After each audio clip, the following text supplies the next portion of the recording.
Hey guys, here we are with the answers to what's wrong with this page. There's a lot. So we thought we would just start from the top and work our way down. So if we look up at the folio, there are a lot of things that come to mind when I see this. So Yes. the first thing is that E3 and chips are in color, when this is evidently a black and white page. And if I checked budget, I would be able to see that yes, this was a October cycle page that was in fact in black and white. So I should just be cognizant of that and make sure that my folio is in black and white. If it were in color though, you can see that E3 is pink and it should have been this nice chips, silver chips red. More than that, let me see. This is obviously not COVID-19. This is a culture page, so it should have said culture. This vertical line should be centered between the end of the section name and the beginning of the date. And that line, it looks like the whole folio needs to be shifted up a little bit so that that line is at the very top of your InDesign file. Let me see, this horizontal line is right up against the 2020 and overlapping with silver chips. You're gonna want probably, I would estimate 6 or 8 clicks between the end of the line and the beginning of the words on either side. I think that's about all that jumps out at me in the folio. Grace? Did you notice that the line was crooked? Oh my goodness. You are totally right, and I'm sorry I missed that. Yeah, this long horizontal line you can see is a little bit slanted downwards. Thank you for catching that, Grace. That is a really common problem we see all the time. So keep a closer eye out for that than I just did. Okay. And then moving down to probably one of the most obvious things that I saw when I first looked at this page, the Is Mulan 2020 a film worth fighting for? That headline is all messed up. So first thing, font is obviously off. It should not be, I think, what font was that? Was that Bell? I believe this font is Pro or something.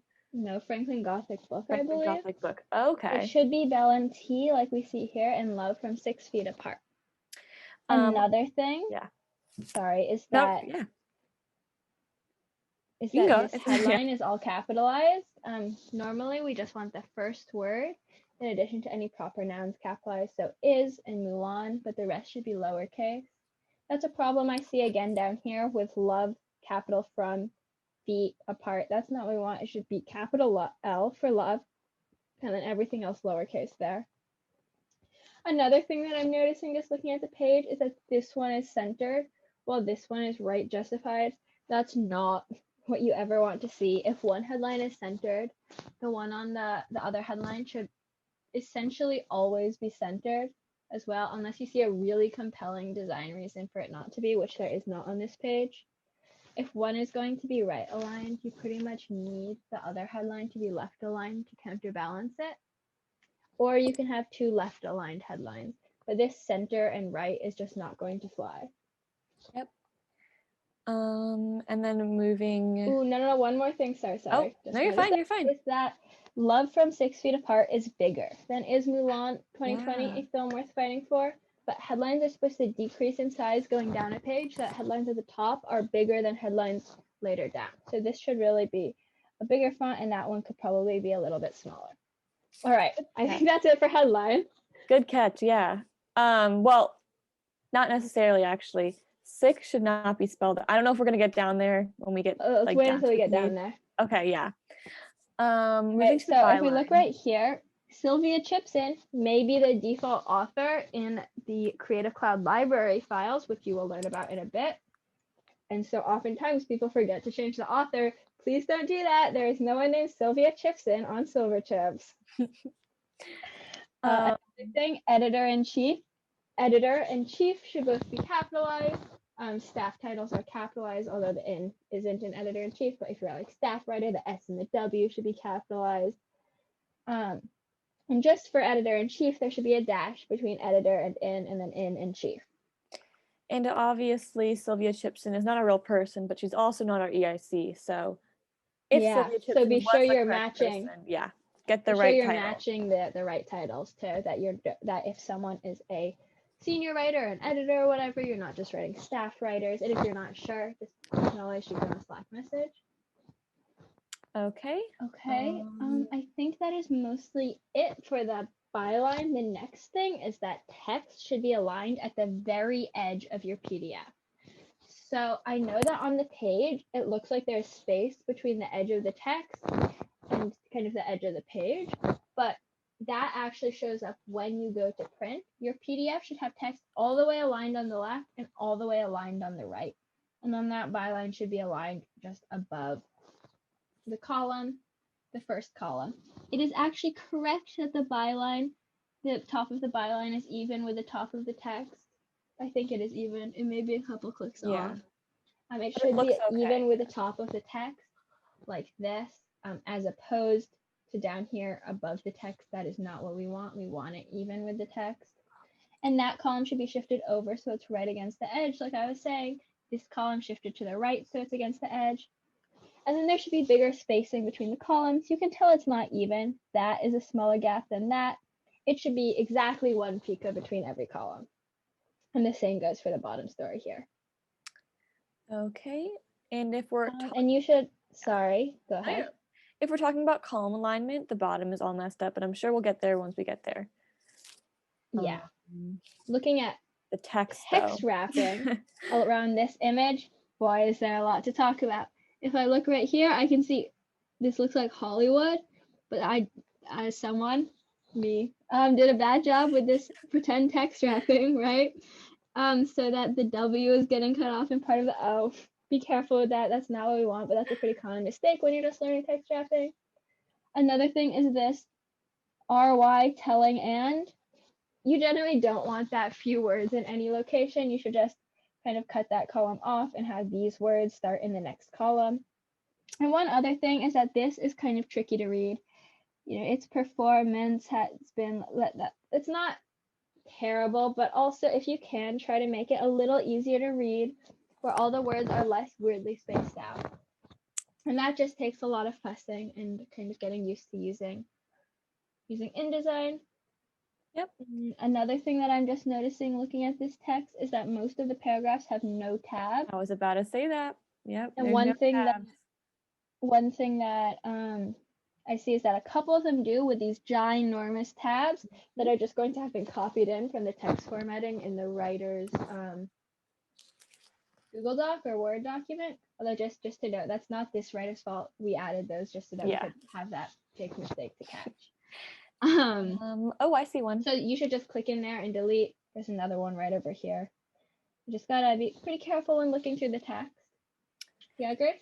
I see something. So when we're looking at the art, I was going around the text wrapping and it looks like over in the third column, the art actually gets cut off. You can see that because there's a sharp line that is, you know, slicing off the end of the hair, right? So that's something that I caught when I looked at the page.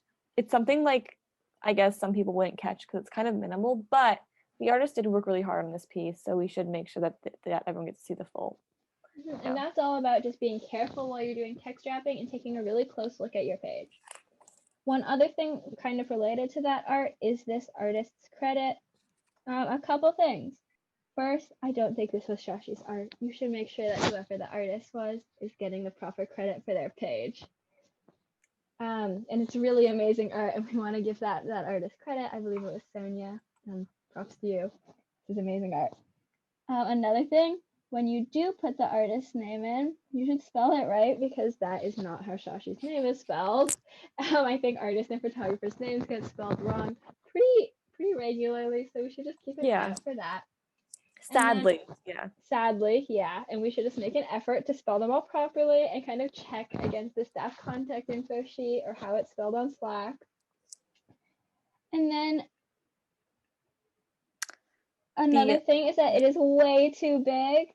This is the proper size, although there's a lot wrong with that caption, that photo credit too, that we'll get to in a minute, but it should be font size 9. And it should not be cut off with the first and last name both being cut off. No, that's not a good look. And ideally, you would have it kind of going along a line in the art. maybe going vertically up here or going along a line like that. Something so it looks natural along one of the edges that's in the art.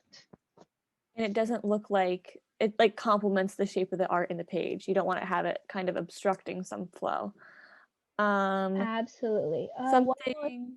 Oh, Sorry, sorry. go You know, ahead. you go ahead. It doesn't matter. Okay, I was just gonna say, looking at the bottom of the text here, it's pretty clear that that text ends a little bit below that one, and this text ends significantly below the other two. Sorry, I don't know if you guys consider that a significant amount lower, but I do. I agree. And you should try to make sure that the ends of all that text line up. What I saw, and I'm not sure if that is just how I'm viewing it or not, but in the fifth column, ponder two, either that's not the end of the text or there's no period. So that's just something that we need to look over when we're reading text. I'm not sure if it's not there or if we purposely cut it off. I actually don't remember. Scanning the text, it looks like that text was cut off, like the designer, like me and Grace cut it off accidentally. Not really. Like when we were making this messed up page, we cut the text off there. So the last couple sentences or so of this story aren't there. That's another thing to be cognizant of. Be sure all the text is on the page. Yes. And I'm not quite sure, but I think it's possible that this column right here is a little bit skinnier than this column, Grace. Possibly, yeah, actually. It's going to be pretty subtle, but I think it is. It might be a click or two if that's possible to be. I mean, we might just be hypercritical. This is something you don't have to really worry about. I don't remember if we made it shorter or not. We might have, because I think we did. I think it is a little shorter. I think it. I'm looking it online. It's a little smaller. Okay. So you can tell this is something we're not necessarily expecting you guys to have caught, but in InDesign, we do expect you guys to go through and check your page, and that includes clicking on every column and checking the width, which would be 11p6 on 5-column pages. And if it's like 11p 4.5 because it got shrunk a little bit, that's totally fine. Just be sure to fix that. And these things, as you can tell, are going to be pretty subtle differences that even after you spent a while on InDesign, you might not always catch. So it's really useful to use some of the InDesign tools that will tell you whether or not the columns are all the right widths. Grace? Yep. Sorry, you cut out for a little bit. I didn't know if you said something. Oh, no, I don't think so. All right, let's okay, great. move on down a little bit. Looking at this, again, from, feet, and apart should not be capitalized, and 6 should be spelled out. There should be a capital H here, and wedding should be spelled correctly. Also looks to me like this subhead is a little cramped and a little small, especially compared to a headline this big. Is quarantine spelled correctly, Aviva? I think it is. I don't think it is. Wait, are you sure? I swear it is. I think we messed it up. How do you spell quarantine?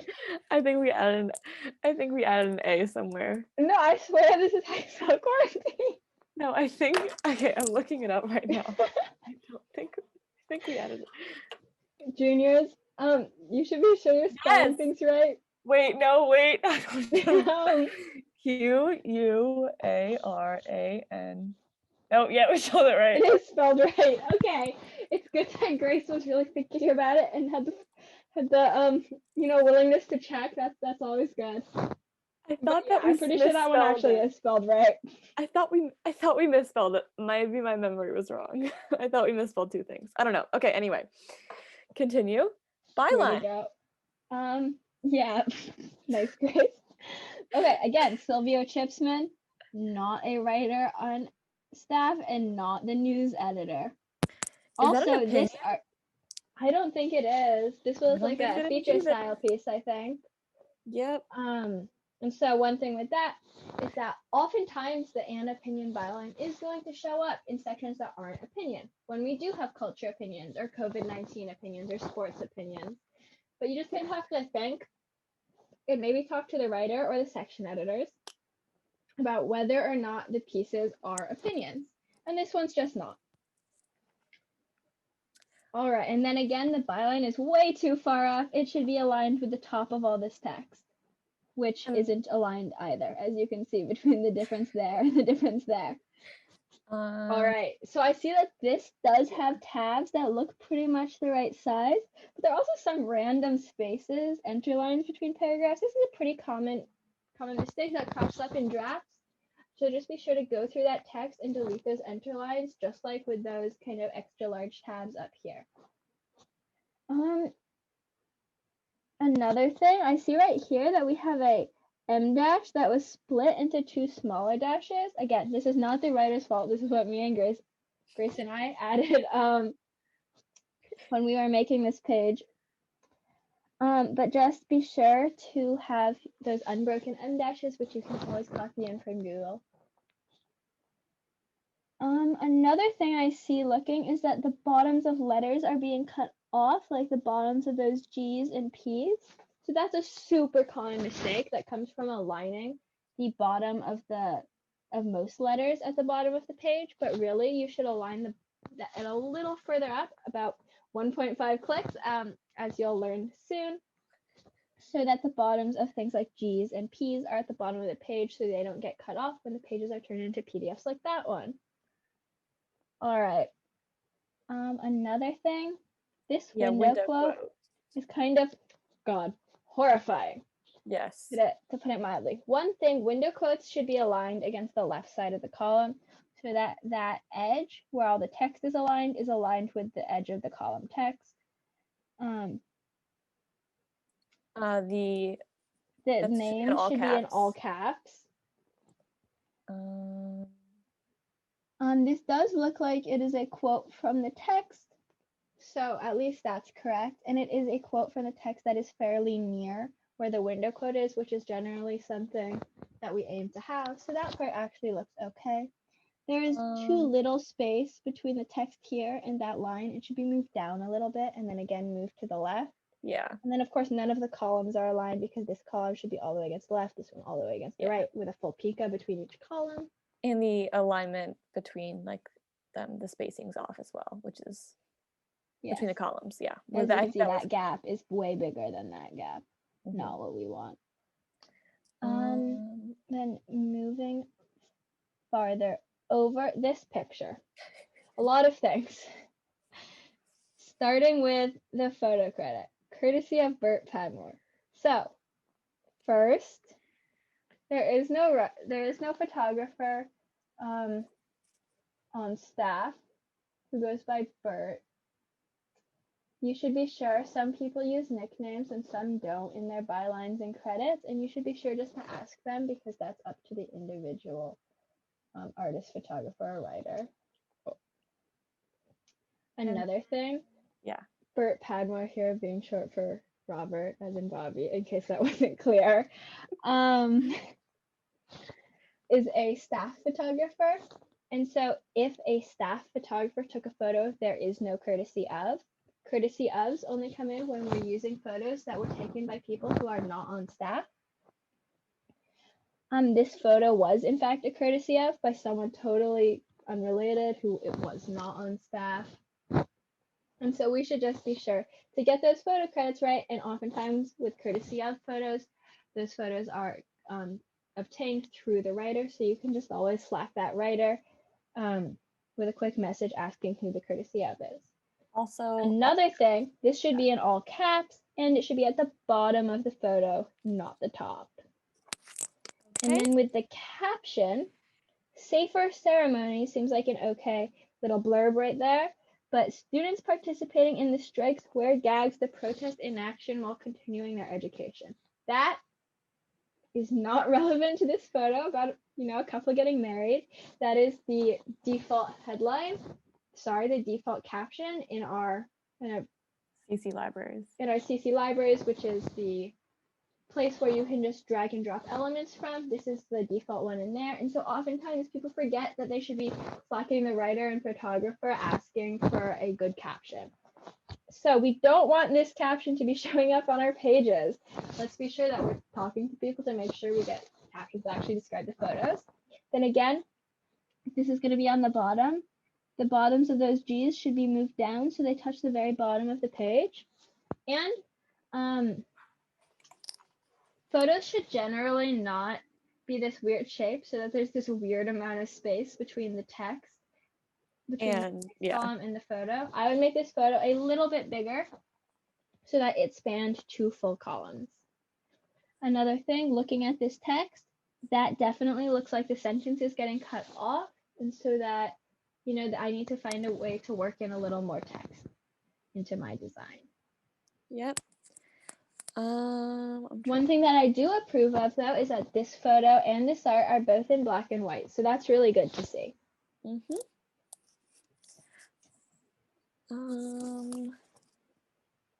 think I'm certain there are many more mistakes in here that we're gonna find later. And which we told you about. Quarantine's not spelled like that, but it definitely is. It definitely is, Grace. But I think we hit most of our major mistakes. Yeah, so just a couple big takeaways are: be sure you're communicating with people, getting names, titles, spellings all right. Be sure alignment at the top and on the sides and such is all right. And then you probably noticed there are a ton of fussy different rules that come with design that we have to all follow to make sure pages all look consistent.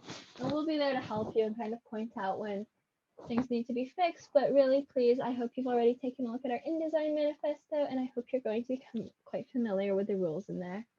And I think like it takes a while to get a critical eye for things. So, I mean, Aviva and I have been doing this for the past 1.5 years, basically, just like scanning over pages, learning how to spot mistakes. So, if you didn't catch all of these mistakes this first time, I mean, do not worry. I mean, this is just an introduction to design, just to show how many little things go into the big picture. So, yeah. Anything else to add? Pretty much it for me. I think if you guys caught any mistakes that you thought we didn't, feel free to shoot us a message. Yep. Thank you all so much. Yeah, we'll see. Thank you to the writers and photographers and artists who took all these elements that we used on our fake page. They were beautiful. Our page was just very ugly. So yeah. Okay. Well, we'll see you guys later.